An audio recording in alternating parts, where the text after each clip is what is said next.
भागवत जी का महात्म्य क्या है? कृष्ण प्राप्ति, हमको कृष्ण मिले, हमको कृष्ण की प्राप्ति हो, यह भागवत जी का मूल उद्देश्य है। सच्चिदानंद रूपाय, भगवान के 3 रूप हैं, सत्य, चैतन्य और आनंद। 3 रूप। आप कहोगे महाराज जी जो 24 रूप हैं फिर वो क्या है, दशावतार हैं वो क्या है? इन सब के बारे में तो फिर सब दुनिया बोलती है, आप कह रहे हो 3 रूप। ध्यान से सुनना। हर प्राणी के अनेक रूप होते हैं, स्थिति के अनुसार रूप बदलता है हर व्यक्ति। बहुत ध्यान से सुनिए सब लोग, इधर देखो। जैसे अभी मेरा रूप क्या है कि मैं एक व्यास हूं, ये मेरा रूप है। पर यही मैं अपने परिवार में चला जाऊं तो परिवार में मैं व्यास बन के नहीं बैठ सकता। अपनी माता जी के सामने, पिताजी के सामने वहां मैं व्यास नहीं हूं, अपनी बहनों के सामने वहां मैं व्यास नहीं हूं, अपने मित्र के सामने मैं व्यास नहीं हूं। और क्षमा कीजिएगा, यदि कोई व्यक्ति बहुत ऊंची पोस्ट पर पहुंच जाए और उसका मित्र आवे, जैसे मान लीजिए कि वो डीएम बन गया, अब वो हमारा लंगोटिया यार है, संग पढ़ा है, बिल्कुल हमारा घनिष्ठ मित्र, हम उसके दफ्तर पहुंच जाएं और वहां पहुंच करके भी महाराज वो हमसे ये उम्मीद रखता है कि हम उसको सल्यूट ही करें, हम उसके सामने खड़े रहें। सखा का ये स्वरूप नहीं होता। सखा तो कह देगा अच्छा हमारे सामने पढ़ा लिखा, अब हमको ही आंख दिखा रहा है।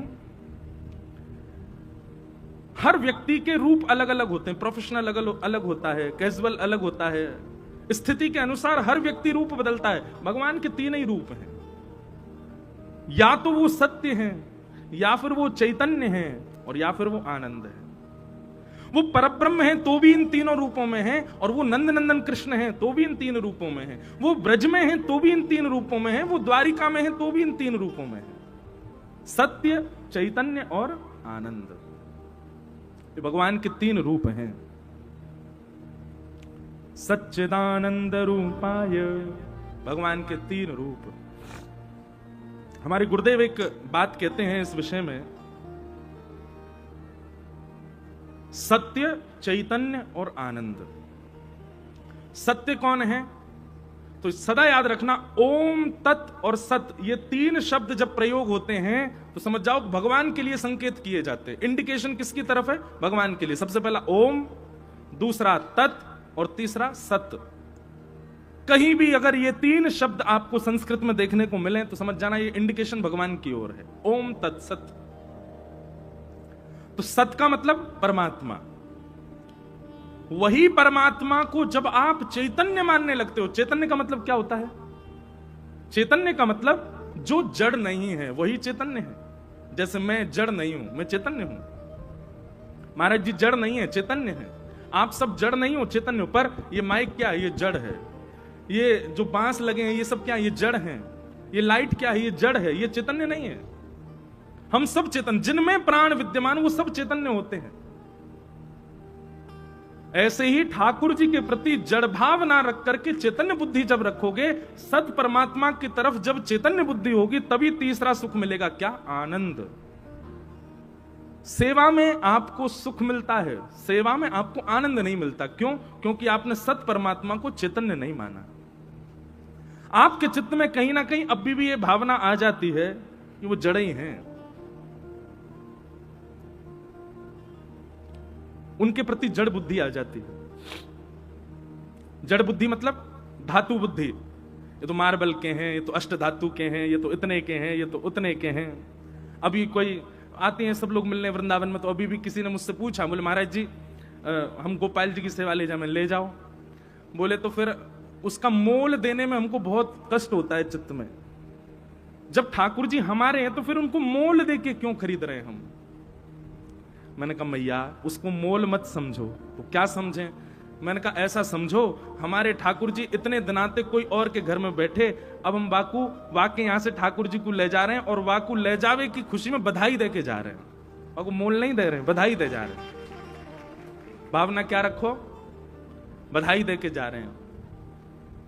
कितने, अब वहां तो देखो मोल भाव दुकानदार तो बोलता ही है, इतने के हैं, इतने के हैं, इतने के हैं।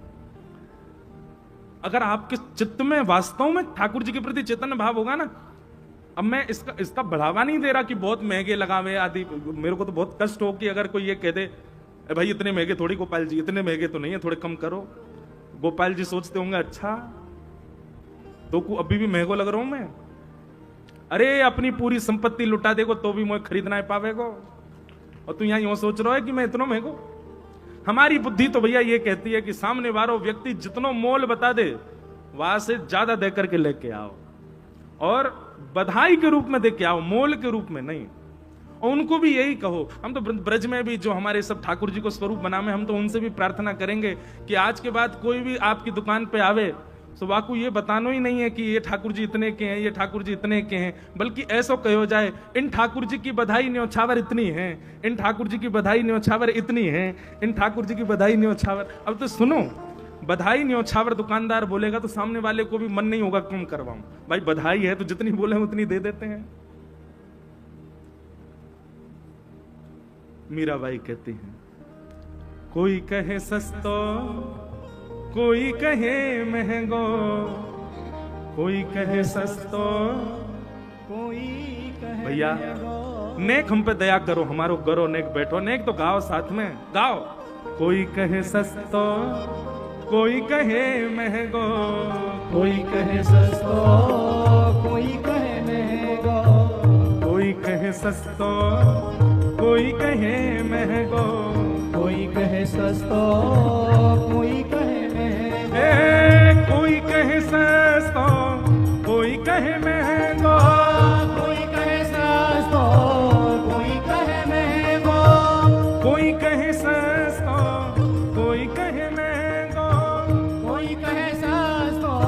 मीराबाई कहती है मायरी मायरी, ओ मायरी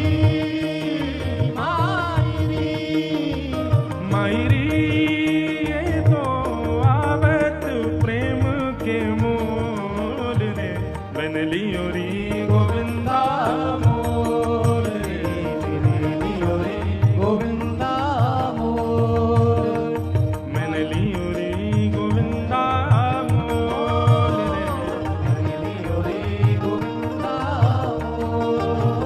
हे मायरी मायरी, ओ मायरी मायरी, मायरी मैंने लियो री गोविंदा मोल रे, मैंने लियो री गोविंदा मोल रे, मैंने लियो रे गोविंदा मोल रे, मैंने लियो री गोविंदा मोल रे। मैंने लियो रे गोविंदा मोल।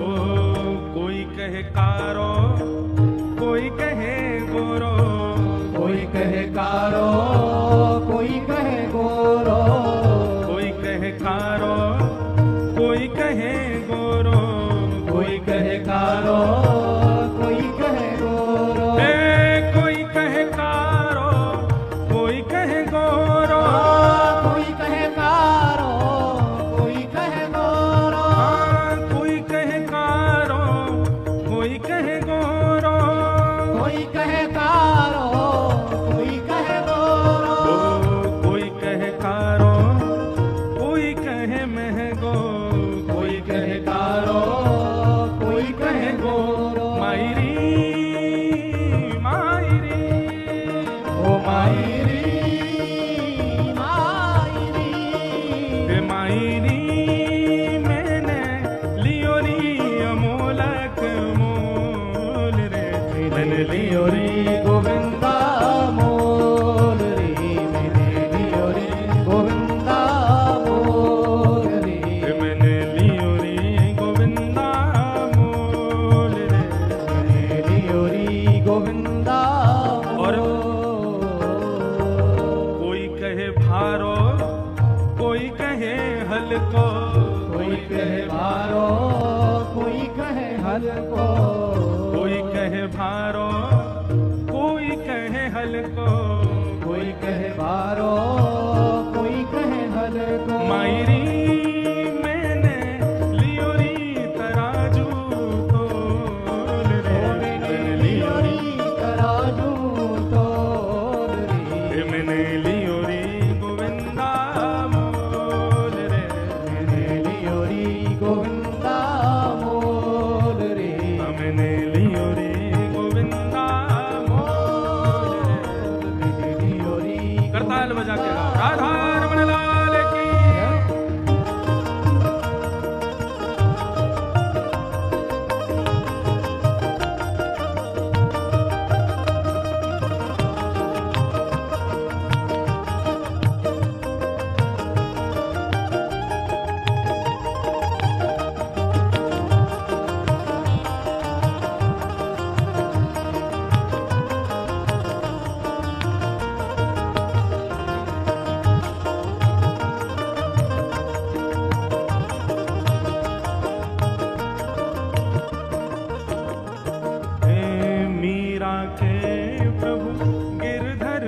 नटवर नागर, गिरधर नागर, नटवर नागर, हे गिरधर नागर, नटवर नागर, गिरधर नागर, नटवर नागर। ओ मीरा के प्रभु गिरधर नागर, मीरा के प्रभु गिरधर हे नागर। मायरी मायरी, ओ मायरी हे मायरी, ये तो आवत प्रेम के मोल रे, मैंने लियो री गोविंदा मोर रे।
तो जहां से आपके हृदय के ठाकुर जी आए वहां भी कुछ दे करके आओ भैया। ब्रजवासीन को चकाचक प्रसन्न रखे करो तो आपके ठाकुर जी अपने आप प्रसन्न रहेंगे। और ठाकुर जी को तो बढ़िया माल छनाए रहे हो, ठाकुर जी को तो बढ़िया आनंद कराए रहे हो, ब्रजवासीन को आनंद नहीं है तो फिर लाला ही दुखी है जाएगा।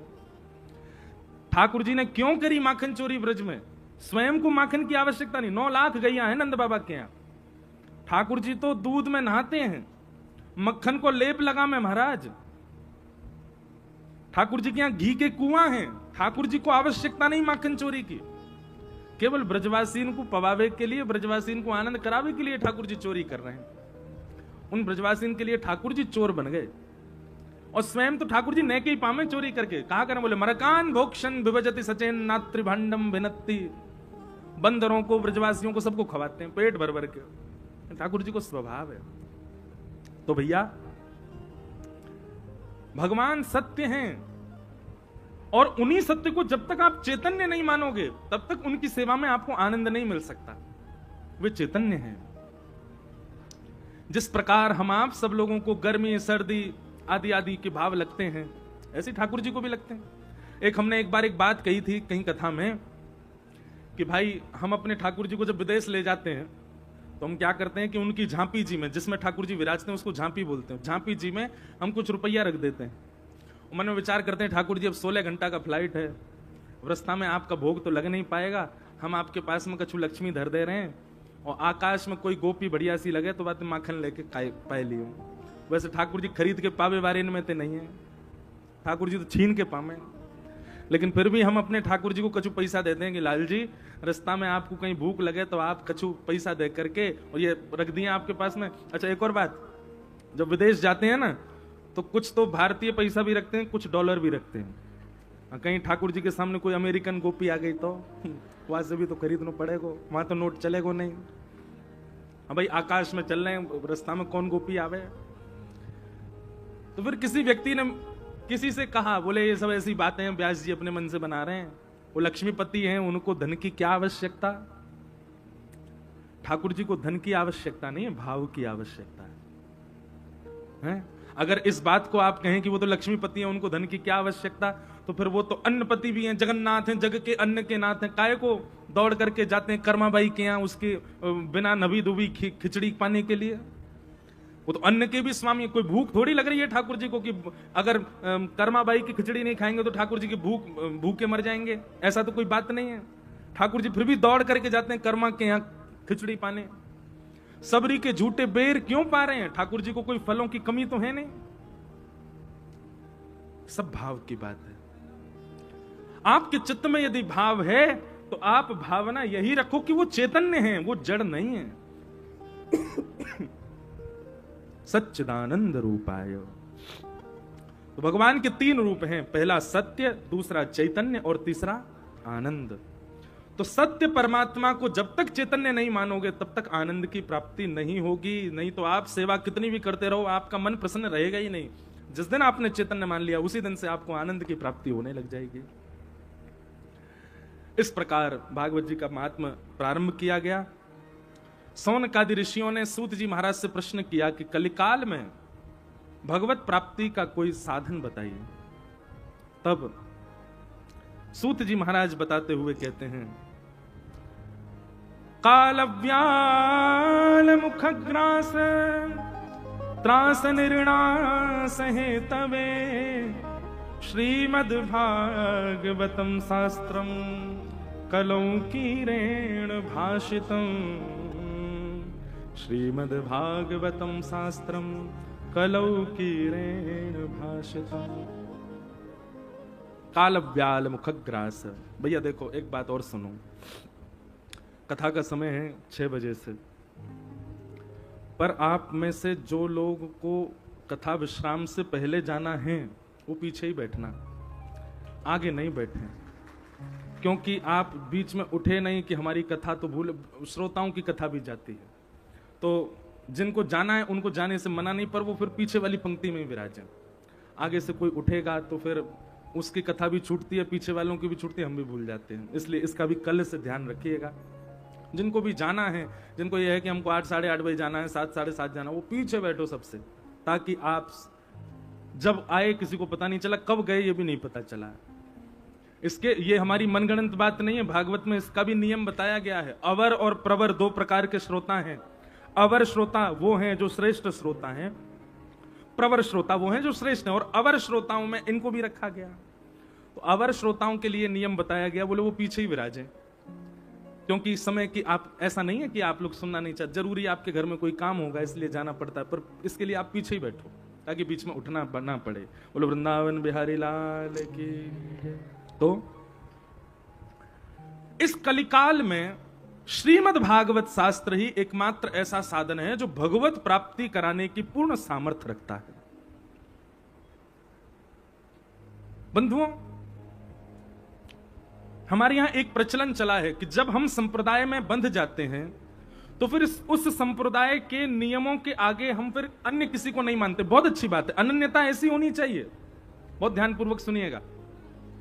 आप रामानंदी संप्रदाय में आ गए, आप हरिवंशी हो गए, आप हरिदासी हो गए, आप गौड़िया वैष्णव हो गए, आप रामानुजी हो गए, आप अपनी गुरु परंपरा में आ गए। अब लोग क्या करते हैं, ऐसा कट्टरपंथी मैंने वृंदावन में बहुत देखा, इसलिए मैं मंच से ही उसका बात कह रहा हूं। अब वो लोग क्या करते हैं कि अपने ग्रंथों के भावों को प्रमाण मानते हैं। अच्छी बात है, आपकी गुरु आज्ञा से जो आपके संप्रदाय के ग्रंथ हैं वो प्रमाण हैं, पर उन प्रमाणों से आप भागवत जी का खंडन कभी नहीं कर सकते। कई लोग इस हद तक चले जाते हैं कि वे भागवत जी का भी खंडन कर देते हैं, भागवत जी की बातों को भी अस्वीकार कर देते हैं। हमारे आचार्य तो ऐसा कह रहे हैं, हमारी आचार्य परंपरा में तो ये बात है, हमारे यहां तो ऐसा कहा जा रहा है। बल्कि उसको ऐसे ना कहकर के ऐसे कहना चाहिए, भाई देखो नियम तो यही है, प्रमाण तो यही है, शास्त्राज्ञा तो यही कहते हैं, पर हमारे आचार्यों का ऐसा भाव बना और उस भाव के बाद में ये नियम हमारे यहां पालन होने लगे। ये भाव अनुचित नहीं है, पर हमारे यहां पर ऐसे भाव है, इस प्रकार से कहो। कई लोग उसका बहुत खंडन कर देते हैं, कई लोग उसका बहुत विरोध कर देते हैं। विरोध नहीं करना है। अब मैं प्रमाणित कोई एक आध विषय तो नहीं लूंगा, नहीं तो उससे स्पष्ट हो जाएगा कि कौन से संप्रदाय की बात है। इसलिए कोई संप्रदाय का कोई वो नहीं है, पर हम बस ये कहना चाहते हैं, कभी भी भागवत जी की किसी वार्ता का खंडन कभी मत कीजिएगा। चाहे वो श्री रामानंदाचार्य हो, चाहे वो हमारे श्री रामानुजाचार्य हो, चाहे वो हितरवंश महाप्रभु हो, चाहे स्वामी श्री हरदास जी महाराज हो, चाहे श्रीमद वल्लभाचार्य हो, सबने भागवत जी के आश्रयों से ही और भागवत जी की वाणियों से ही अपने अपने मार्गों को चुना। जैसे मान लीजिए भागवत में 10 मार्ग हैं भगवत प्राप्ति के। एक प्रेम मार्ग है, एक साधना मार्ग है, एक नाम जप का मार्ग है, एक भोग सेवा का मार्ग है, आदि आदि मार्ग हैं। एक एक आचार्य ने एक एक मार्ग चुन लिया। किसी आचार्य ने ये मार्ग चुना, अब सबने चुना भागवत से ही है, तो आप भागवत को खंडित नहीं कर सकते। भागवत जी की जो वाणी है वो सिरोधार्य है, वो सिर पर धारण करने योग्य है, उसको कभी खंडित मत कीजिए। स्वयं भगवान कहते हैं कि भागवत जी मेरी ही वाणी है, मेरे ही शब्द हैं, मेरा ही स्वरूप है। अगर कोई भागवत का आश्रय लिए बिना भगवत प्राप्ति करना चाहता है, निश्चित है उसको भगवत प्राप्ति में कोई ना कोई बाधा आएगी। इसलिए भागवत जी को आप सर्वोपरि माना कीजिए। अच्छा, एक बात, एक प्रश्न, भक्ति मार्ग में, साधना मार्ग में सबसे बड़ा पतन का कारण क्या है बताइए? आप जब भक्ति पथ पर चलने लग जाते हैं, कंठी माला पहनने लग जाते हैं, तिलक धारण करने लग जाते हैं, सेवा घर में करने लग जाते हैं, कथा सुनने लग जाते हैं, आप नित्य भक्ति मार्ग का पालन करने लग जाते हैं, उसमें सबसे बड़ी बाधा क्या आती है जिसके कारण भक्ति मार्ग छूट जाता है, भक्ति मार्ग में गिरावट आ जाती है? बताइए सबसे बड़ी बाधा क्या है? क्या? वैष्णव अपराध। निश्चित सबकी अपनी अपनी बात है। वैष्णव अपराध भी बिल्कुल सही उत्तर है, प्रतिष्ठा की इच्छा भी एक सही उत्तर है, और भी जो भी उत्तर हैं आपके, पर इन सब का स्रोत क्या है? ये वैष्णव अपराध करने का हमारे अंदर भाव आ कैसे जाता है? अपनी प्रतिष्ठा मान की इच्छा हमारे चित्त में आ कहां से जाती है? भक्ति मार्ग में एक ऐसा भाव है जिसकी वजह से हमारा पतन होने लग जाता है, और वो भाव है आडंबर। जब भक्ति आडंबर में परिवर्तित हो जाती है, भक्ति दंभ में परिवर्तित हो जाती है। किसमें? दंभ। आपने प्रारंभ तो किया था भक्ति मार्ग से, पर आपकी भक्ति को देख के 4 लोगों ने प्रशंसा कर दी, अब उसके बाद क्या हुआ? वही दंभ होने लगा। दंभ मतलब अब वो वास्तविकता नहीं, अब वो केवल दिखावा मात्र है।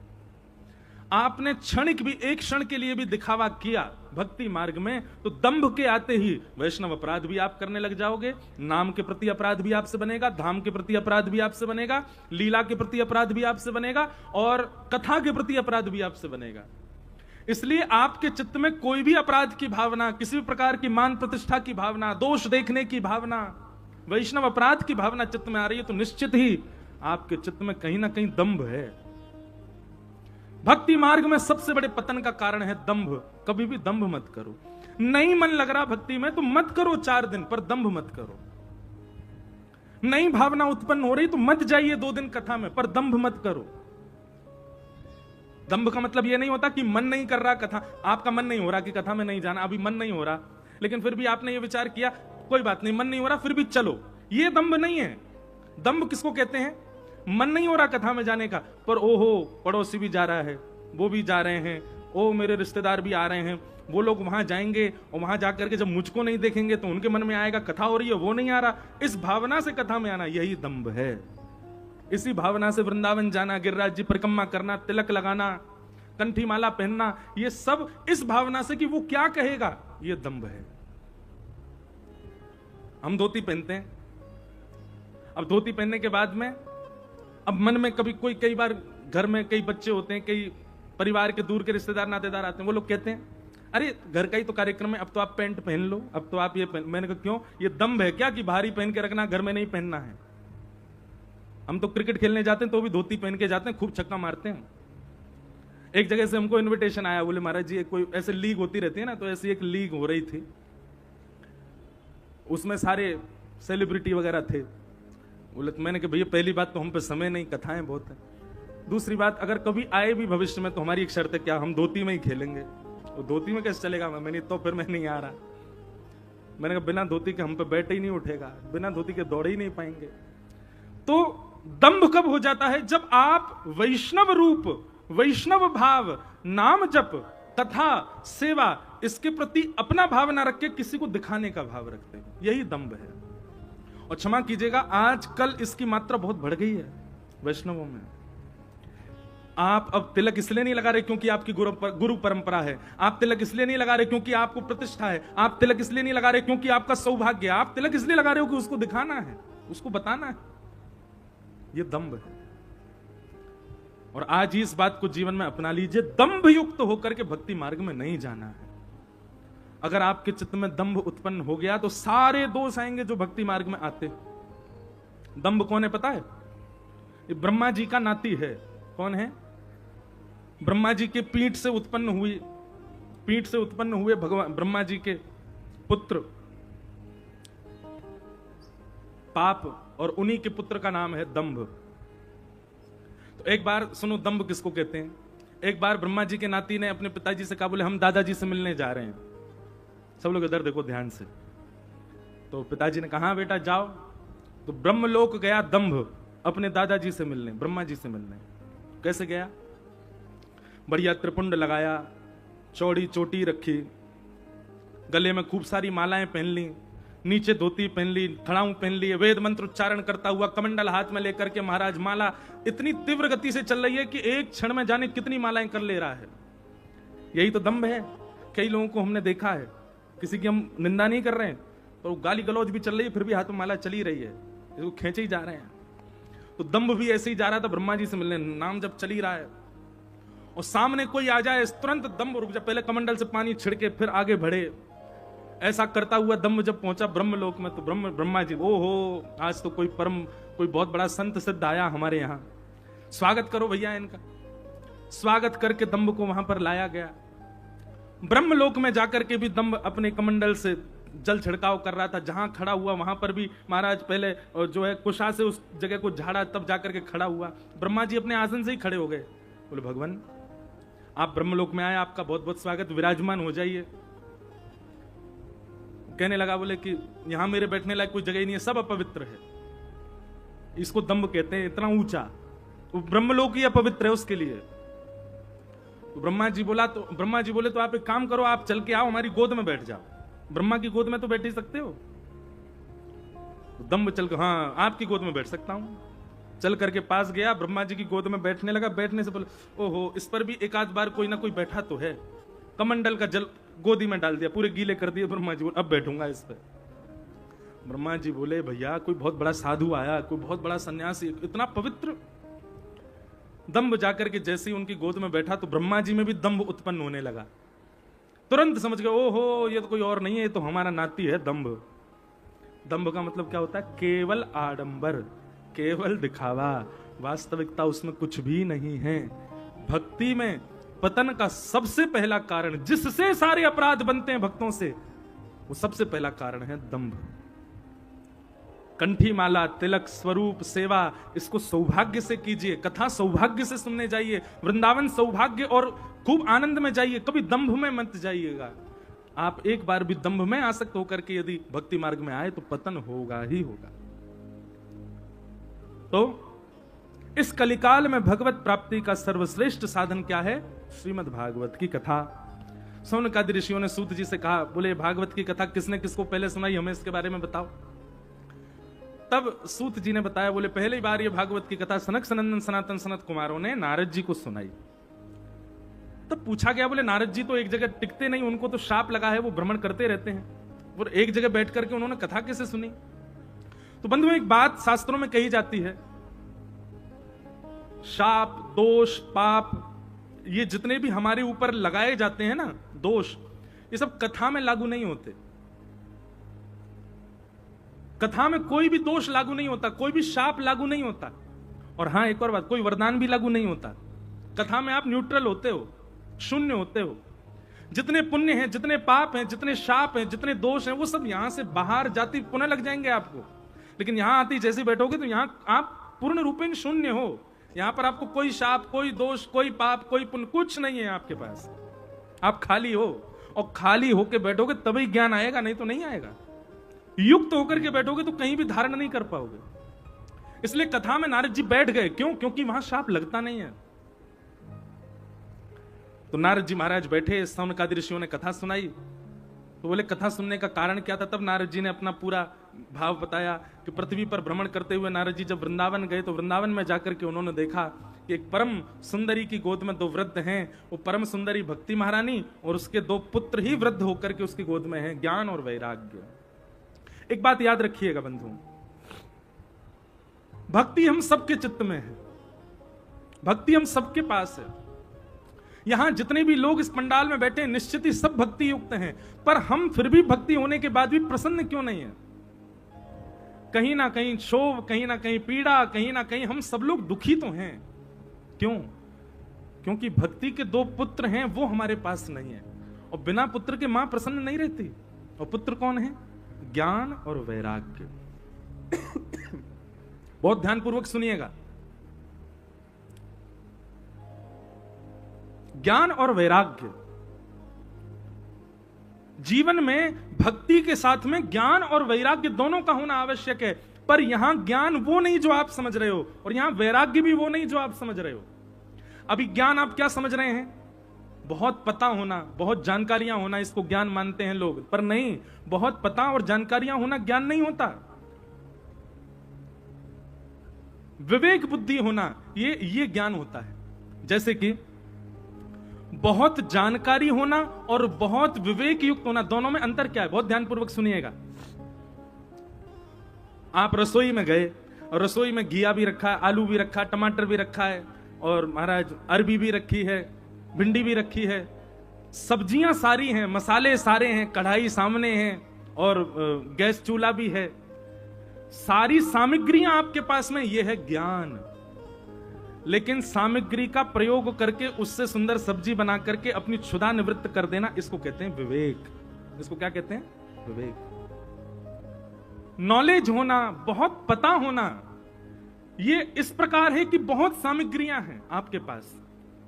पर विवेक होने का मतलब क्या है? जितनी सामग्री है उसका प्रयोग कैसे किया जाए, इसको विवेक कहते हैं। और भक्ति में विवेक होना अति अनिवार्य है। भक्ति में विवेक नहीं होगा तो भक्ति के साथ आप अप्रसन्न ही रहोगे। भक्ति में आप प्रसन्न नहीं रह सकते।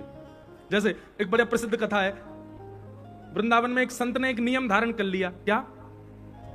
मैं आज के बाद कोई कन्या को रूप नहीं देखूंगा, मैं आज के बाद जाए देखूंगा केवल पुरुष को ही देखूंगा। नियम धारण कर लिया और दो सेवक लगा दिए अपने कुटिया के बाहर। बोले कोई कन्या आवे तो बात मना कर दियो। बोले महाराज जी को नियम है, वो केवल और केवल पुरुषों को ही देखते हैं, कन्याओं को नहीं देखते। अब उन महाराज जी को आप क्या मानोगे? ज्ञानी, ज्ञानी है। लेकिन इधर देखो, यहां देखो, यहां देखो। लेकिन एक दिन मीराबाई आई और मीराबाई ने आकर के द्वार पे उन सेवकों से कहा, मैंने सुना है कि यहाँ कोई संत रहते हैं, आप मुझे उनका दर्शन करा दो। तो दोनों हंस करके कहने लगे, बोले कि हमारे महाराज जी का तो नियम है, वो किसी कन्या से नहीं मिलते, किसी स्त्री से नहीं मिलते, केवल पुरुषों से मिलते हैं। अब विवेक किसे कहते हैं? मीराबाई से सीखो। मीराबाई क्या बोली? अच्छा, तो आपके महाराज जी पुरुष हैं? सेवक बोले तो इसमें कोई संशय तो है ही नहीं, पुरुष तो है ही नहीं। नहीं नहीं, मैंने भागवत जी में सुना है कि वृंदावन में तो महादेव भी गोपी बन के बैठे हैं, यहां पे पुरुष तो केवल श्री कृष्ण है, यहां पर तो महादेव भी गोपी बन करके बैठे हैं। बोलो गोपेश्वर महादेव की। अरे भैया, देव नहीं, देवों के देव महादेव भी वृंदावन में आते हैं तो गोपी बन करके, नथनी पहन करके, चुनरी ओढ़ करके, कजरा लगा करके, लालीमा लगा करके, गले में हार पहन के, और महाराज गोपी भाव से छम छम करते पूरे वृंदावन में डोलें गोपेश्वर महादेव। देवों के देव भी जहां गोपी बन के बैठते हैं वहां केवल एक ही पुरुष है और वो है योगेश्वर कृष्ण। पर नहीं, आज मैं पूरे वृंदावन में ढिंडोरा पीट के बताऊंगी, नहीं, एक और पुरुष है हमारे यहाँ पे। कौन? आपके महाराज जी, वो भी पुरुष हैं। सेवकों को तो घबराहट सी हुई, भीतर दौड़ के गए। उन्होंने जाके कहा, बोले महाराज जी ऐसे ऐसे एक तेजस्वी महिला आई थी और आकर के ऐसा कह के गई। महाराज जी ने जैसे ही बात सुनी तुरंत दौड़ करके गए। महाराज बोले, आज ही अपना नियम तोड़ूंगा कन्याओं को देखने का, स्त्रियों को देखने का। और सबसे पहला दर्शन मीराबाई का किया। इसको कहते हैं विवेक। ज्ञान हम सबको हो जाता है पर विवेक नहीं हो पाता। भक्ति में बहुत जरूरी है बंधुओं विवेक का होना। विवेक का मतलब क्या है? सही गलत की पहचान होना, क्या उचित है, क्या अनुचित है, क्या सही है, क्या गलत है, ये पता लगना, ये बोध होना, इसी को विवेक कहते हैं। और जब तक विवेक युक्त नहीं होंगे तब तक भक्ति में कोई ना कोई बाधा आती रहेगी, आप प्रसन्न नहीं रह पाओगे। तो भक्ति के दो पुत्र हैं, ज्ञान और वैराग्य। तो सबसे पहले पुत्र का नाम ज्ञान, ज्ञान यानी कि विवेक, सही और गलत की पहचान, ये चित्त में लाना प्रारंभ करो। और दूसरे पुत्र का नाम है वैराग्य। वैराग्य का मतलब सब छोड़ देना नहीं है, वैराग्य का मतलब सब त्याग देना नहीं है। वैराग्य का मतलब है सबके बीच में रहते हुए भी किसी के प्रति आसक्त ना रहना, ये वैराग्य है। कई लोग कहते हैं महाराज जी हम प्याज नहीं छोड़ पा रहे। क्यों नहीं छोड़ पा रहे? हमारे घर में सब खाते हैं, हमारे अड़ोसी पड़ोसी खाते हैं, हमारे आसपास। अच्छा, तो बहुत बड़ी कृपा भगवान ने कि प्याज खाने वाले घर में ही हो आप। क्यों? मदिरा पीने वाले घर में होते तो आप भी पीते, माता जी भी पी रही हैं, पिताजी भी पी रहे हैं, हम कैसे छोड़ दें महाराज जी? सब खाते पीते हैं तो हम भी खाते पीते हैं। भैया, ऐसे लोगों के लिए प्रमाण है हमारे भक्त श्री प्रहलाद जी महाराज, जिनके पिताजी भी राक्षस, ताऊ जी भी राक्षस, चाचा भी राक्षस, भैया भी राक्षस, पूरा कुल खानदान पीढ़ी ही राक्षस, स्वयं भी राक्षस। लेकिन उसके बाद भी उन सब भावों को त्याग कर दिया जिनसे भगवत प्राप्ति में बाधा होती है, कभी नहीं किया। अरे प्रहलाद जी से ज्यादा खतरनाक स्थिति तो नहीं थी हमारी, पिता ही शत्रु हैं प्रहलाद जी के तो, पर ऐसी स्थिति में भी प्रहलाद जी महाराज ने उन सब भावों का त्याग नहीं किया। बना करके हृदय में हम प्रेम मंदिर, वहीं उनको झुलाया करेंगे, वहीं उनको झुलाया करेंगे। एक बात सुन लीजिए, आप एक बार भी श्री कृष्ण के प्रति प्रेम अपने चित्त में यदि प्रकट कर चुके हो तो फिर संसार में चाहे कैसी भी स्थिति आ जाए वैसे रहो जैसे ठाकुर जी को प्रिय लगे। फिर चाहे कोई कुछ भी खाए, कुछ भी पिए, कैसा भी माहौल, कैसा भी वातावरण, अगर इन वातावरणों के बीच में रहकर के भी आप अपने आप को कृष्ण भक्ति में नहीं रख पाए तो फिर भक्ति मार्ग छोड़ दीजिए। यहां त्याग केवल उनका करना है जिनसे जाके संग कुमति उपजत है, पड़त भजन में भंग, तजोरे मन हरि विमुखन को संग।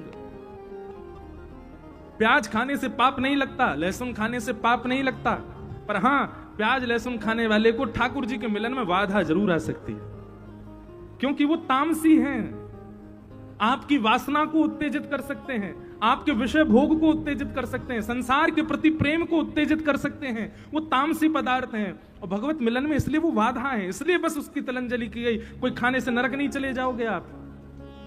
इसलिए भैया भक्ति के दूसरे पुत्र का नाम क्या है? वैराग्य। तो वैराग्य किन से करो? उन सब से कर लो जो भगवत मिलन में बाधा है। पता चले कि ऐसे व्यक्ति के संग बैठने से ठाकुर जी को अप्रसन्नता है तो नहीं बैठेंगे, पता चले कि ऐसे पदार्थ पाने से भगवत मिलन में बाधा है तो नहीं पाएंगे। अरे इतना नहीं कर सकते तो फिर छोड़ दीजिए भक्ति मार्ग को। हर जगह व्यक्ति सेक्रीफाइस करता है, रिलेशनशिप में सेक्रीफाइस बहुत जरूरी है, तो फिर ठाकुर जी से रिलेशनशिप में सेक्रीफाइस क्यों नहीं है? बस संसार से संबंध बनाओ, ओहो आपका संबंध टिकेगा तभी जब सेक्रीफाइस करोगे। भाई एक को तो करना पड़ेगा, ठाकुर जी तो ना करवे वारे, ठाकुर जी सेक्रीफाइस नहीं करेंगे। वो पहले से ही बता रहे हैं, मैं तो त्रिभंग लली टेढ़ो मेढ़ो, मैं सेक्रीफाइस ना करूं तो करनो तो कर, मुंह कौन सी गरज पड़े, मुंह पे कोई कमी थोड़ा ही है, मेरे तो हजारन भक्त हैं। सेक्रीफाइस तो करना पड़ेगा, इतना तो त्याग करना पड़ेगा। कन्हैया कन्हैया पुकारा करेंगे, लताओं में ब्रज की गुजारा करेंगे। कन्हैया कन्हैया पुकारा करेंगे, लताओं में ब्रज की करताल बजा के गा, गुजारा करेंगे। कन्हैया कन्हैया पुकारा करेंगे, लताओं में ब्रज की गुजारा करेंगे। कन्हैया कन्हैया पुकारा करेंगे, लताओं में ब्रज की गुजारा करेंगे। जो रूठेंगे हमसे वो बांके बिहारी, जो रूठेंगे हमसे वो बांके बिहारी, जो रूठेंगे हमसे वो रमण बिहारी, जो रूठेंगे हमसे वो रमण बिहारी। चरण पड़ उन्हें हम मनाया करेंगे, चरण पड़ उन्हें हम मनाया करेंगे। चरण पड़ उन्हें हम मनाया करेंगे। चरण पड़ उन्हें हम प्रेम से मनाया गाओ। करेंगे। कन्हैया कन्हैया पुकारा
पंक्ति सब लोग मेरे साथ में उच्च स्वर में गाना। क्या? कहीं तो मिलेंगे वो बांके बिहारी, कहीं तो मिलेंगे वो बांके बिहारी, कहीं तो मिलेंगे राधा वल्लभ बिहारी, कहीं तो मिलेंगे राधा वल्लभ बिहारी, ओ कहीं तो मिलेंगे राधा रमण बिहारी, कहीं तो मिलेंगे राधा रमण बिहारी, ओ उन्हीं के चरण चित लगाया करेंगे, उन्हीं के चरण चित लगाया करें। एक बात बहुत बहुत जरूरी जानकारी के लिए आपको बताऊं। हम आप सब लोग कथा तो सुनते हैं, हम आप सब लोग भक्त तो बन गए, पर एक बात बताऊं, हमारे चित्त में ये विश्वास नहीं है कि ठाकुर जी हमको मिलेंगे। ये बात बिल्कुल फैक्ट बता रहे हैं हम लोगों को लगता है हाँ ठीक है, जितने दिन जी रहे हैं भजन कर लें, जितने दिन जी रहे हैं हम कथा सुन लें, वृंदावन चले जाएं। हमारे वृंदावन के पूज्य श्री मलुकपीठ वाले महाराज जी कहते हैं कि भैया भजन साधन नाम जप तिलक ये सब करते हो, कथा सुनते हो, तो एक विश्वास भी अपने चित्त में प्रगाढ़ करो कि ठाकुर जी मिलेंगे मिलेंगे मिलेंगे, और हमारी अंतिम श्वास आवे उससे पहले मिलना पड़ेगा ठाकुर जी को। आप जाके बिहारी जी से ये बात कहाँ करो, कोई बात नहीं, इस बार नहीं तो अगली बार कभी तो आप मिलोगे, आपको मिलना, उससे पहले मेरे प्राण नहीं जा सकते, ये विश्वास चित्त में प्रकट करो। कहीं तो मिलेंगे वो बांके बिहारी, कहीं तो मिलेंगे वो बांके बिहारी, उन्हीं के चरण चित लगाया करेंगे, उन्हीं के शरण चित लगाया करें। अरे हाँ उन्हीं के चरण चित लगाया करेंगे, उन्हीं के चरण चित लगाया करेंगे। कन्हैया कन्हैया पुकारा करेंगे, लताओं में ब्रज की गुजारा करेंगे। कन्हैया कन्हैया पुकारा करेंगे, लताओं में ब्रज की गुजारा और करेंगे। हे उन्हें प्रेम डोरी से हम बांध लेंगे, उन्हें प्रेम डोरी से हम बांध लेंगे, उन्हें प्रेम डोरी से हम बांध लेंगे, उन्हें प्रेम डोरी से हम बांध लेंगे। ओ तो फिर वो कहाँ भाग जाया करेंगे, तो फिर वो कहाँ भाग जाया करेंगे। तो फिर वो कहाँ भाग जाया करेंगे। तो फिर वो कहाँ भाग जाया करेंगे।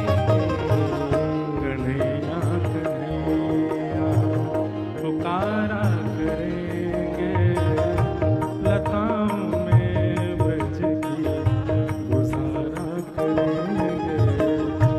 कन्हैया कन्हैया पुकारा करेंगे, लताओं में ब्रज की गुजारा करेंगे। ओ लताओं में ब्रज की गुजारा करेंगे।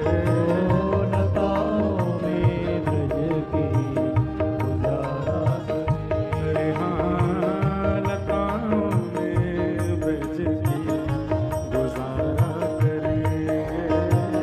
लताओं में ब्रज की गुजारा करेंगे। तो केवल भक्ति मात्र के चित्त में आ जाने से आपको सुख नहीं मिलेगा, भक्ति में आनंद नहीं आएगा। उसके दोनों पुत्र ज्ञान और वैराग्य भी चाहिए। बिना पुत्र के मां उदास ही रहती है, बिना पुत्र के मां को सुख नहीं मिलता। इसलिए ज्ञान यानी कि विवेक को चित्त में लाइए, और वैराग्य के रूप में यह त्याग चित्त में लाओ कि जो भगवत मिलन में बाधा बने उसका त्याग करो। अभी प्रारंभ में अन्न से ही शुरू कर दो, उन वस्तुओं का त्याग करो जो भगवत मिलन में बाधा बने।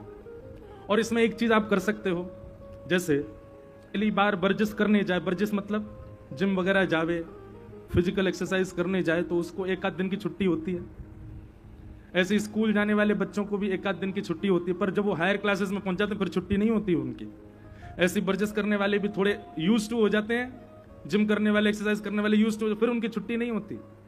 ऐसी स्टार्टिंग डेज में कुछ दिन ऐसा कर लो, महीना में एक आध 2 दिन का चीट डे।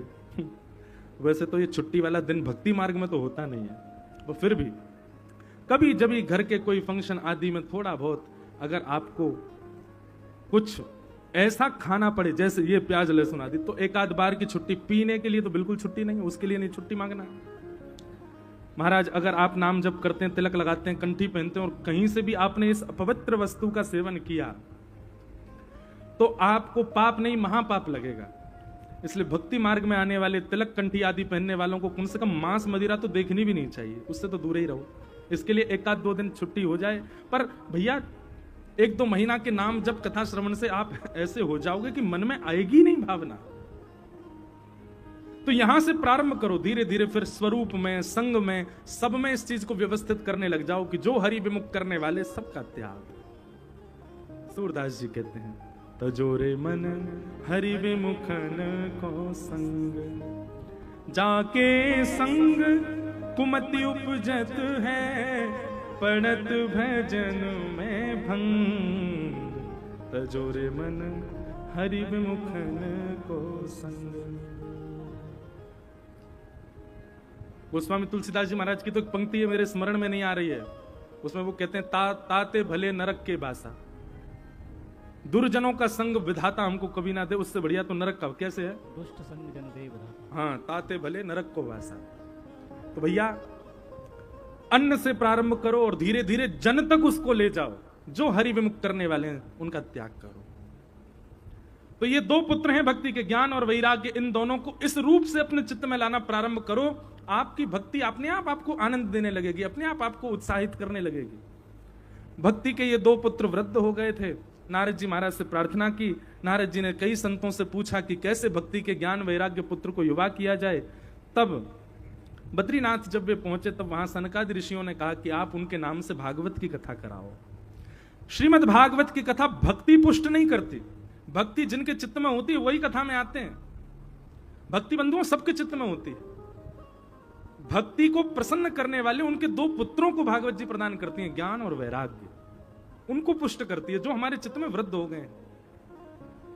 नारद जी महाराज सनकादि ऋषियों के पास गए, सनकादि ऋषियों ने बताया भागवत की कथा कराओ, उससे ज्ञान वैराग्य दोनों पुष्ट होंगे। तब भागवत की कथा नैमिषारण्य ऋषिकेश क्षेत्र में, गंगा द्वार समीपे तु तटमानंद नामकम, ऋषिकेश में भागवत की कथा का क्रम रखा गया।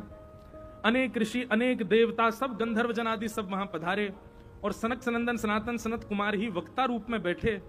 भक्ति अपने दोनों पुत्रों के साथ जैसे ही वहां पहुंची, भक्ति सुतौ तौ तरणौ गृहीत्वा प्रेमैक रूपा सहसा विरासित, श्री कृष्ण गोविंद हरे मुरारे नाथेति नामानि मुहुर्वदन्ति।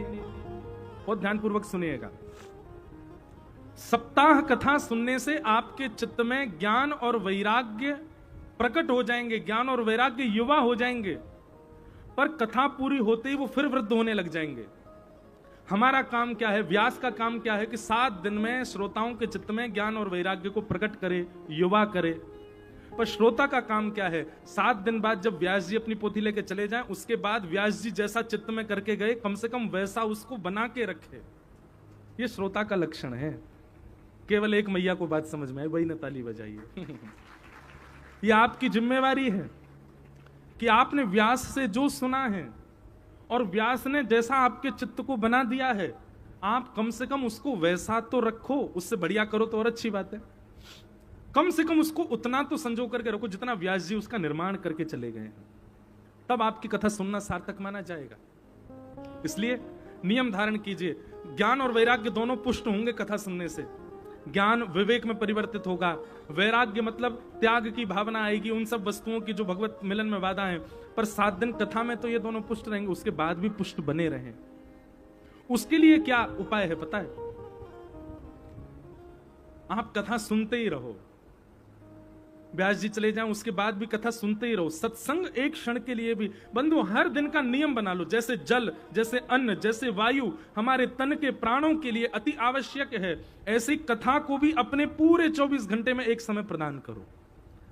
आप सबके पास आधुनिक यंत्र हैं, सबके पास इंटरनेट, आजकल बहुत हाईफाई जमाना हो गया है, सब बिना नेट के कोई नहीं है।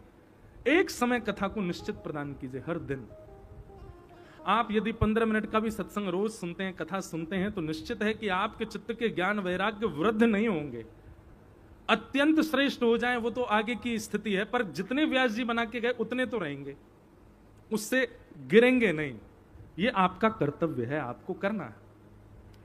तो कथा सुनते ही महाराज ज्ञान और वैराग्य दोनों पुष्ट हो गए। पुष्ट होकर के नृत्य करने लगे। भक्ति महारानी प्रसन्न हो गई, चरणों में प्रणाम करके कहने लगी, आपकी कृपा से मेरे दोनों पुत्र युवा हो गए। अब मुझे बताइए इस कथा पंडाल में मैं कहां बैठूं?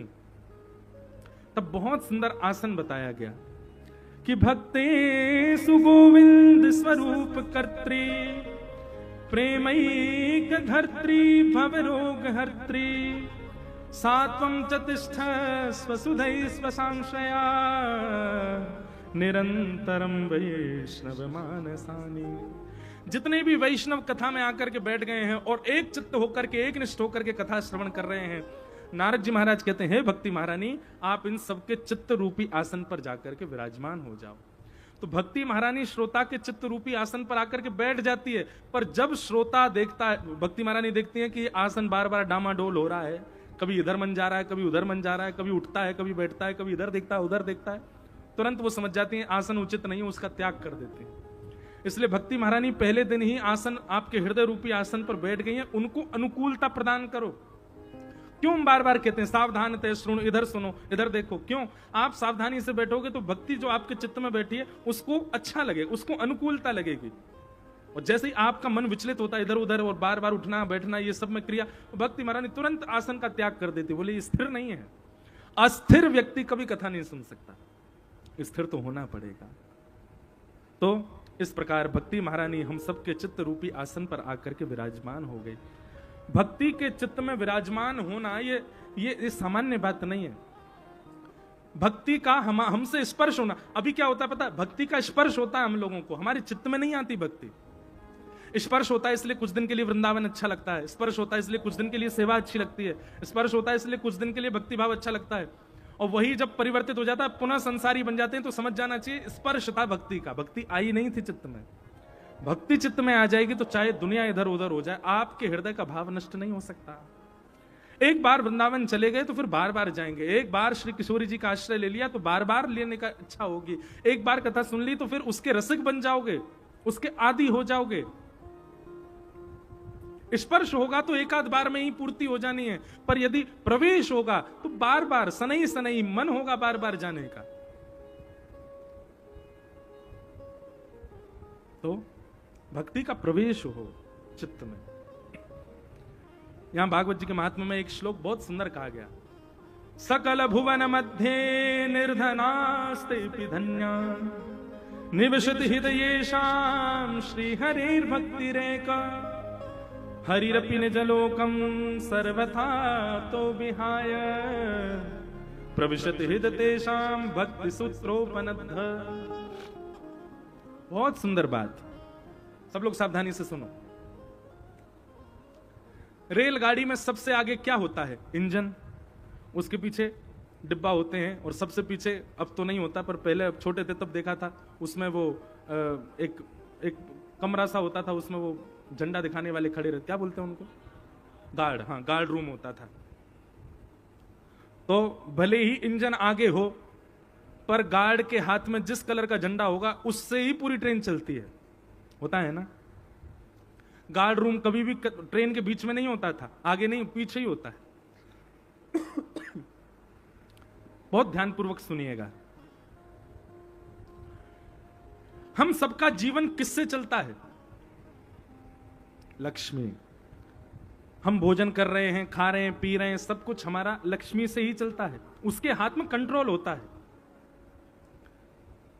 लक्ष्मी चाहे तो हमको बड़े महलों में रुकवा दे और लक्ष्मी चाहे तो रोड पर ले आवे, गार्ड रूम की तरह। पर अभी हमारी ट्रेन चल क्यों नहीं रही है पता है? हमको लगा कि भाई इसके झंडा दिखाने से ही ट्रेन चलती रुकती, तो हमने क्या किया, अपने जीवन रूपी रेलगाड़ी में गार्ड रूम को सबसे आगे खड़ा कर दिया।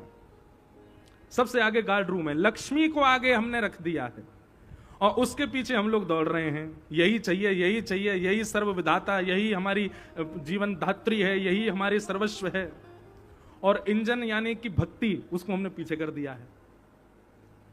लेकिन श्रीमद् भागवत जी एक भाव कहती हैं, अभी स्थिति क्या है, लक्ष्मी आगे आगे चलती है, उसके पीछे मानव चलता है। पर मूल उद्देश्य क्या होता है? लक्ष्मी किसके पीछे चलती है? बोले ठाकुर जी के पीछे चलती है। तो ठाकुर जी सबसे आगे, उनके पीछे लक्ष्मी और लक्ष्मी के पीछे हम। लेकिन ठाकुर जी किसके पीछे भागते हैं? बोले अनुब्रजाम में हम नित्यम पूये ये तन्य रेणु भी। भगवान भक्ति के पीछे पीछे चलते हैं। तो भागवत जी कहती हैं, व्यक्ति जब लक्ष्मी जी का आश्रय त्याग भक्ति महारानी के पीछे चलने लग जाता है, तो पहले हमारा स्टेटस क्या था? सबसे आगे भक्ति, भक्ति के पीछे ठाकुर जी, ठाकुर जी के पीछे लक्ष्मी, लक्ष्मी के पीछे हम। और जब हम कथा आदि सुनने के बाद भक्ति के पीछे चलने लग जाते हैं, तो क्या स्थिति होती है? सबसे आगे भक्ति, भक्ति के पीछे भक्त, और भक्त के पीछे भगवान, भगवान के पीछे लक्ष्मी।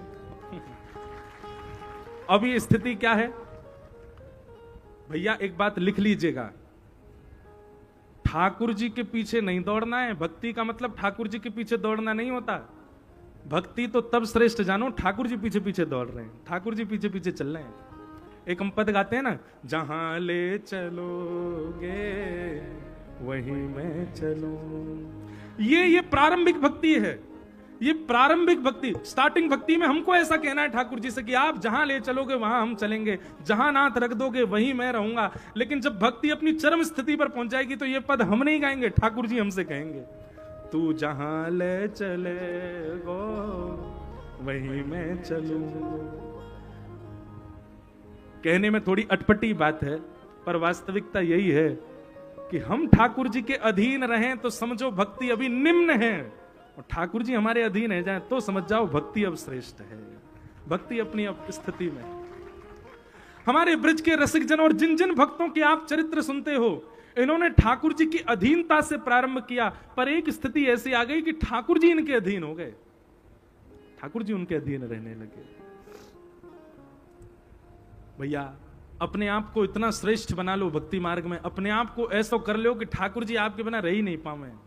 ठाकुर जी कहें मुंह को तो जैसो तैसो रखेगो, मैं तो यही के संग ही रहूंगा, मैं याद छोड़ के कहीं ना जाऊंगा। अभी स्थिति पता है क्या है? हम ठाकुर जी को पकड़ते हैं और ठाकुर जी को हम छोड़ देते हैं। ठाकुर जी को पकड़ते हैं, कभी ठाकुर जी को छोड़ संसार को पकड़ लेते हैं। अभी पकड़ने छोड़ने की स्थिति हमारे हाथ में है, पर भक्ति करते भय, कथा सुनते भय, संत जनन की कृपा से एक स्थिति ऐसी आ जाए कि हम पकड़ना छोड़ना बंद कर दें, ठाकुर जी पकड़ें। हम ठाकुर जी को जब तक पकड़ रहे हैं तब तक छूटवे को भय है, लेकिन ज्यादा ठाकुर जी ने पकड़ लियो बाद छूटवे को भय दूर रह जाएगा, क्योंकि उनकी पकड़ इतनी मजबूत है जैसे अंबुजा सीमेंट जैसे फेविकॉल की पकड़। एक बार चिपक गए महाराज ठाकुर जी फिर ना छूटे। हमारी पकड़ तो कैसी है? अब कौन सा, अब कोई सीमेंट को नाम थोड़ी बोलना, प्रचार तो कर नहीं रहे। हमारी पकड़ पता कैसी है? मट्टी की चिनाई कर दी हो, सीमेंट की जगह मट्टी चिंदई हो ईंटन के बीच में, बिल्डिंग खड़ी तो हो जाएगी, पर जोर की हवा ज्यादा ना चली, जोर की बारिश ज्यादा ना आई, पूरी बिल्डिंग धराशायी हो जाएगी। ये हमारी पकड़ है, मट्टी की पकड़। लेकिन अपने आप को इतना श्रेष्ठ बना लो कि काउदना ठाकुर जी पकड़ लें, और ज्यादा ठाकुर जी ने पकड़ लियो वादना, चाहे दुनिया इधर उधर है जाए, तूफान आ जाए, आप नहीं छोड़ पाओगे ठाकुर जी को। ठाकुर जी पकड़ेंगे। और ठाकुर जी कब पकड़ेंगे?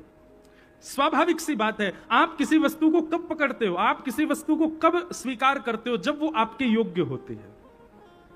जो वस्तु आपके योग्य नहीं है आप उसको अस्वीकार ही करते हो। इसलिए भक्ति मार्ग में, साधना मार्ग में, इन मार्गों में चल करके अपने आप को ऐसा बनाओ कि ठाकुर जी को लगे कि हाँ ये मेरे योग्य है। गजराज तारो तेने आवने को, जावने को, खावने पकावने को मीराबाई तारी है। नरसिंह मेहता को तारो वही वार सवारने को, वेदन सुनावने को जय देव तारो है। ठाकुर जी ने जिसको भी तारा उससे कोई ना कोई काम ही बनना है ठाकुर जी का। बहुत ध्यान से सुनना। गजराज तारो तेने आवने को, जावने को। वो हाथी क्यों तार दिया? बोले आपने सोचा बढ़िया बैकुंठ में एक हाथी हो जाएगा, इस पर बैठ के घुमा करेंगे, फिर हाथी को तार दिया। गजराज तारो तेने आवने को, जावने को, और खावने पकावने को मीराबाई तारी है। मीराबाई को क्यों तारा? बोले बढ़िया मेवाड़ की है, राजस्थान के लोग बढ़िया भोजन बनाते हैं, और मीराबाई को तार दो, वैकुंठ में जाके बढ़िया बढ़िया बनाया करेगी कुछ ना कुछ सब्जी।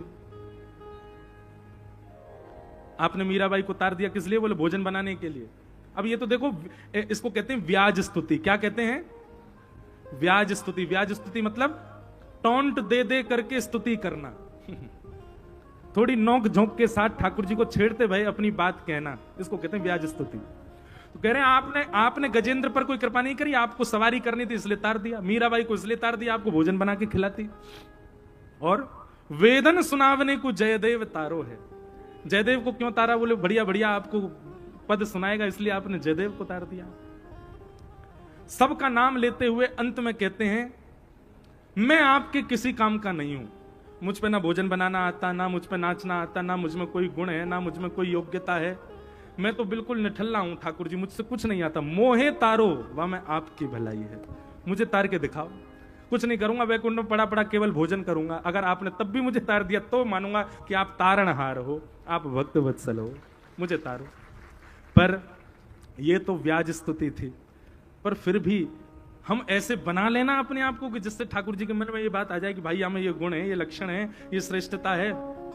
अच्छा, ये भी हमारे ब्रज में ऐसी कहावत है कि ठाकुर जी देखते हैं गुण अवगुण, श्री जी नहीं देखते। हमें ठाकुर जी फिर भी देख लेते हैं। बैकुंठ में कहीं पड़ो तो नहीं रहेगो, कछु करे धरे तो या कुछ तारो। ये गोलोक धाम में ऐसी पड़ो तो नहीं रहेगो, कछु करे धरे तो या कुछ तारो। पर हमारी श्री जी तो बड़ी दयालु है। हमारे ब्रज में गाते हैं वृषभानु की किशोरी सुन गैया हुत भोरी, प्रीत जान के हूं थोड़ी तो है राखेगी शरण। मन भूल मत जइयो श्यामा प्यारी के चरण, राधा रानी के चरण, महारानी के चरण। मन भूल मत जइयो श्यामा प्यारी के चरण। वृषभानु की किशोरी सुनी गैया हुते भोरी। सबसे भोरी गैया है पृथ्वी पर, बातों ज्यादा भोरियां हमारी लाडली जी। क्यों? प्रीत जान के हूं थोड़ी। नेक्स्ट किसी कोई प्रीति प्रस्तुत कर दे वाकु जान करके भी तो है राखेगी शरण, तुरंत शरण प्रदान करती हैं। मन भूल मत जइयो श्यामा प्यारी के चरण। तो भैया ये कथा आदि सुनकर के अपने आप को योग्य बनाओ ठाकुर जी के। हम ठाकुर जी के लायक बन जाएं, हम ठाकुर जी के योग्य बन जाएं, ताकि ठाकुर जी हमको पकड़ लें। क्योंकि ठाकुर जी ने एक बार पकड़ लिया तो फिर कभी छूटवे की स्थिति आवेगी ही नहीं। बोलो भक्त वत्सल भगवान की। इस प्रकार महात्म सुनाया गया। महात्म में आगे आत्मदेव की कथा और वहां पर गोकर्ण जी महाराज और आत्मदेव जी के दूसरे पुत्र धुंधुकारी का चरित्र सुनाया गया। उसके विशेष मूल भाव को हम कल की कथा में सत्र में सुनाएंगे। बंधुओं, हमारी कथा का एक नियम रहता है, हर कथा के विश्राम में वृंदावन को याद किया जाता है। और एक बात आप बिल्कुल ध्यानपूर्वक सुन लो, अभी जलंधर 6 बजे से पहले जलंधर था, अब ये वृंदावन है। अब और तो सब रोज जलंधर ही होगा, पर ये साईं दास स्कूल का जो ग्राउंड है ये तो वृंदावन ही है। कल से एक काम करके देखियो, आपसे कोई पूछे कहां जा रहे हो तो यूं ही कहियो वृंदावन जा रहे हैं, यूं मत कहियो साईं दास स्कूल जा रहे हैं। कहा कहोगे? हाँ, वृंदावन जा रहे। और महाराज नहीं, 7 दिनों में यहीं आपको बिहारी जी के अनुभव हो जाए, यहीं आपको राधा वल्लभ जी का अनुभव हो जाए तो कहीं आओ। हमारे प्यारे गिरधर लाल जी भी हर जगह जाते हैं कथा में, यहाँ भी पधारे हैं। सुबह 11:30 से 12:30 दर्शन होंगे। पर हमारी प्रार्थना, इतनी संख्या में मत आ जाना, छोटे से ठाकुर जी डर जाएंगे इतनी भीड़ को देख के। थोड़े थोड़े लोग ही यहीं हो, 11:30 से 12:30 श्री गिरधरलाल जी का भी दर्शन होएगा। उन्हीं गिरधरलाल जी की कृपा से वृंदावन के सप्त नदियों को आइए हम आप सब लोग प्रणाम करें। श्यामा हृदय कमल सो प्रगट्यो, श्यामा हृदय कमल सो प्रगट्यो, और श्याम हृदय तुम्हार वृंदावन प्यारो वृंदावन, हे श्री वृंदावन मेरो वृंदावन प्यारो वृंदावन। श्यामा हृदय कमल सो प्रगट्यो, भैया या बेचारे ब्रजवासी ब्राह्मण पर एक दया करो, हमारे गरे को नेक सहायता दो, नेक अपने गरे के स्वर को लगाओ, साथ में भाव से गाओ। श्यामा हृदय कमल सो प्रगट्यो, और श्याम हृदय तुम्हार वृंदावन मेरो वृंदावन, हे श्री वृंदावन प्यारो वृंदावन, हे बिहरत निस दिन कुंज गलिन में ब्रज जन मन सुख धाम, बिहरत निस दिन कुंज गलिन में ब्रज जन मन सुख धाम, प्यारो ब्रज जन मन सुख धाम, प्यारो ब्रज जन मन सुख धाम। हे रूप गोस्वामी प्रगट कियो जा, गोस्वामी प्रगट कियो, श्री रूप गोस्वामी प्रगट कियो जा, गोस्वामी प्रगट कियो, राधा गोविंद रूप निधान, वृंदावन प्यारो वृंदावन, प्यारो वृंदावन, हे श्री वृंदावन मेरो वृंदावन, प्यारो वृंदावन, रूप गोस्वामी प्रगट कियो जा, गोस्वामी प्रगट कियो, राधा गोविंद रूप निधान, वृंदावन मेरो वृंदावन, प्यारो वृंदावन, हे श्री वृंदावन प्यारो वृंदावन। प्यारो वृंदावन। बोलो राधा गोविंद देव प्रभु की। वृंदावन जलंधर में हम वृंदावन प्रकट कर रहे हैं, सातों निधिन को बुला रहे हैं, आवाहन कर रहे हैं। न जोर की जय बोलो, बोलो राधा गोविंद देव की।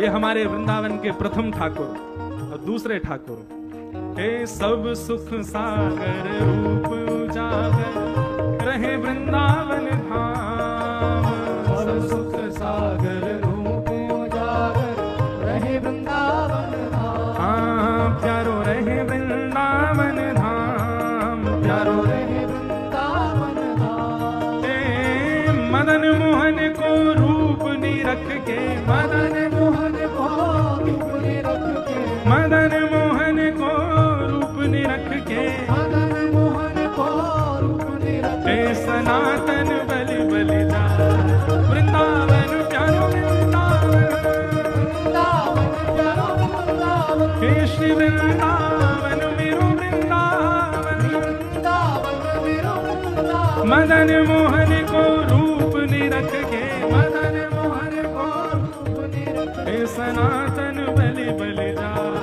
वृंदावन मेरो वृंदावन, वृंदावन मेरो वृंदावन, हे श्री वृंदावन प्यारो वृंदावन। वृंदावन मेरो वृंदावन। बोले मदन मोहन लाल की। ये दूसरे ठाकुर। अब तीसरे ठाकुर कौन है? गोपी ग्वाल सब ही और धारे प्यारो गोपीनाथ, गोपी ग्वाल सब ही और धारे प्यारो गोपीनाथ, हे प्यारो प्यारो गोपीनाथ, प्यारो प्यारो गोपीनाथ, हे बड़ो प्यारो गोपीनाथ, बड़ो प्यारो गोपीनाथ, हे मधु पंडित जिन कंठ लगायो, मधु पंडित जिन कंठ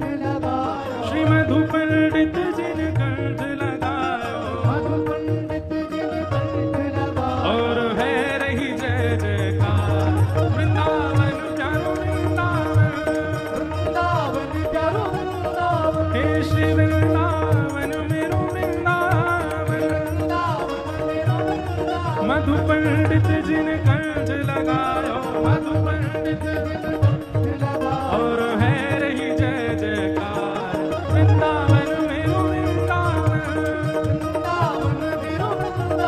हे श्री वृंदावन प्यारो वृंदावन श्री राधा गोपीनाथ की। अब हमारे वृंदावन के सबसे सुंदर, सबसे प्यारे, सबसे निराले छोटे से ठाकुर, चौथे ठाकुर कौन हैं? श्री गोपाल भट्ट जुकी हृदय वेदना प्रगट्यो शालिग्राम। गोपाल भट्ट जुकी हृदय वेदना प्रगट्यो शालिग्राम। श्री गोपाल भट्ट जुकी हृदय वेदना प्रगट्यो शालिग्राम। गोपाल भट्ट जुकी हृदय वेदना प्रगट्यो। भुजा उठा के गाओ कौन?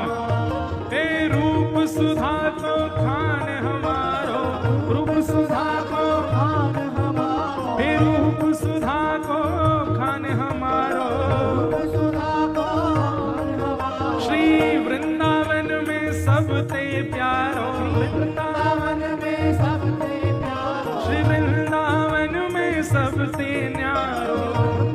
जय हो श्री राधा रमण दुलार वृंदावन प्यारो वृंदावन प्यारो वृंदावन। हे श्री वृंदावन मेरो वृंदावन रूप सुधा को खान हमारो, रूप सुधा को खान हमारो। श्री राधा रमण दुलार वृंदावन प्यारो वृंदावन प्यारो वृंदावन। हे श्री वृंदावन मेरो वृंदावन मेरो वृंदावन। बल राधा रमण लाल की। हे आतुर हित हरिवंश पुकारो श्री राधा राधा नाम। आतुर हित हरिवंश पुकारो श्री राधा राधा नाम। हे बड़ो प्यारो राधा नाम, बड़ो प्यारो राधा नाम। हे बड़ो मीठो राधा नाम, बड़ो मीठो राधा नाम। आतुर हित हरिवंश पुकारो श्री राधा राधा नाम। आतुर हित हरिवंश पुकारो श्री राधा राधा नाम। तब हे सघन कुंज यमुना तट आयो, सघन कुंज यमुना तट आयो। मदन टेर वृंदावन आयो, मदन टेर। भुजा उठा के प्यारो राधा वल्लभ लाल वृंदावन प्यारो वृंदावन वृंदावन प्यारो वृंदावन। हे श्री वृंदावन मेरो वृंदावन वृंदावन मेरो वृंदावन। सघन कुंज यमुना तट आयो, सघन कुंज यमुना तट आयो। प्यारो राधा वल्लभ लाल वृंदावन मेरो वृंदावन वृंदावन मेरो वृंदावन। हे श्री वृंदावन मेरो वृंदावन वृंदावन मेरो वृंदावन। बोल राधा वल्लभ लाल की। जुगल किशोर को लाड़ लड़ायो नवल कुंज ही अमान। जुगल किशोर को लाड़ लड़ायो नवल कुंज ही अमान। हे प्यारे नवल कुंज ही अमान, प्यारे नवल कुंज ही अमान। हे कुंजन कुंजन की रजधारे, कुंजन कुंजन की रजधारे, कुंजन कुंजन की रजधारे, कुंजन कुंजन की रजधारे। वो हरि व्यास युगल यश गान वृंदावन प्यारो वृंदावन वृंदावन प्यारो वृंदावन। हे श्री वृंदावन मेरो वृंदावन वृंदावन मेरो वृंदावन। कुंजन कुंजन की रजधारे, कुंजन कुंजन की रजधारे। वो हरि व्यास युगल यश गान वृंदावन मेरो वृंदावन वृंदावन मेरो वृंदावन। हे श्री वृंदावन प्यारो वृंदावन वृंदावन प्यारो वृंदावन। अब 6 ठाकुर है गए हमारे ब्रजमंडल के। 7वें ठाकुर कौन है? बोल वृंदावन बिहारी लाल की। हमारे लाल जी ने कितने सुंदर शब्द लिखवाए हैं बिहारी जी के लिए, जोड़ते कहियो। कैसे हैं बिहारी जी? भुवन चतुर्दश की सुंदरता निधिवन करत बिहार, भुवन चतुर्दश की सुंदरता निधिवन करत बिहार। इस ब्रह्मांड को 14 भुवनों में बांटा है। पृथ्वी से 7 नीचे हैं, 7 ऊपर हैं। ये 14 भुवन हैं, स्वर्ग से लेकर पाताल तक। और इन स्वर्ग से लेकर पाताल तक सबसे सुंदर जो हैं वो हमारे निधिवन में। भुवन चतुर्दश की सुंदरता निधिवन करत बिहार, भुवन चतुर्दश की सुंदरता निधिवन करत बिहार। हाँ प्यारो निधिवन करत बिहार, प्यारो निधिवन करत बिहार। पूजा उठा के श्यामा प्यारी कुंज बिहारी, श्यामा प्यारी कुंज बिहारी, श्यामा प्यारी बांके बिहारी, श्यामा प्यारी बांके बिहारी। और जय जय श्री हरिदास वृंदावन प्यारो वृंदावन, वृंदावन प्यारो वृंदावन, हे श्री वृंदावन मेरो वृंदावन, वृंदावन मेरो वृंदावन। श्यामा प्यारी कुंज बिहारी, श्यामा प्यारी कुंज बिहारी। और जय जय श्री हरिदास वृंदावन मेरो वृंदावन, वृंदावन मेरो वृंदावन, हे श्री वृंदावन मेरो वृंदावन, वृंदावन मेरो वृंदावन। श्यामा प्यारी कुंज बिहारी, जय श्री हरिदास दुलारी, श्यामा प्यारी कुंज बिहारी, जय श्री हरिदास दुलारी। श्यामा प्यारी कुंज बिहारी, जय जय श्री हरिदास दुलारी। श्यामा प्यारी कुंज बिहारी, जय श्री हरिदास दुलारी, श्यामा प्यारी बांके बिहारी, जय श्री हरिदास दुलारी, हे श्यामा प्यारी कुंज बिहारी, जय श्री हरिदास दुलारी, हाँ श्यामा प्यारी कुंज बिहारी, जय श्री हरिदास दुलारी, हे श्यामा प्यारी कुंज बिहारी, जय श्री हरिदास दुलारी, श्यामा प्यारी कुंज बिहारी, जय श्री हरिदास दुलारी। हे श्यामा प्यारी कुंज बिहारी, श्यामा प्यारी कुंज बिहारी। और जय जय श्री हरिदास वृंदावन मेरो वृंदावन, वृंदावन मेरो वृंदावन, हे श्री वृंदावन प्यारो वृंदावन, वृंदावन प्यारो वृंदावन। बल वृंदावन बिहारी लाल की।